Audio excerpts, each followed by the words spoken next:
జగన్నాథుడి యొక్క రథయాత్ర వస్తుంది కదండి. ఆ రథయాత్ర గురించి కొన్ని విశేషాలు చెప్తాను. జగన్నాథపురిలో ప్రతి సంవత్సరం కూడా కొత్త రథాన్ని నిర్మిస్తారు జగన్నాథుడి కోసం. అక్షయ తృతీయ రోజు ప్రారంభమవుతుందండి ఈ రథ నిర్మాణ పనులన్నీ కూడా.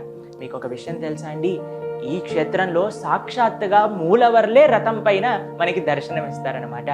ఈ మూలవర్లు ఎప్పుడైతే రథం పైన వస్తారో అండి, లక్షలాది జనములు ఆ రథయాత్రలో పాల్గొంటారు. మీకు జగన్నాథుడి యొక్క రథం పేరు తెలుసా అండి?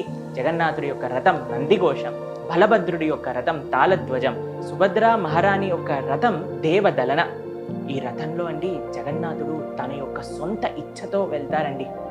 ఎవ్వరు ఎంత ప్రయత్నించినా ఆయన ముందుకెళ్లరు. మనకి శ్రీ చైతన్య చరితామృతంలో చెప్తారు, మహాప్రభువు ఎప్పుడైతే జగన్నాథుడు ముందుకు వస్తారో అప్పుడే రథం కదిలేదనమాట.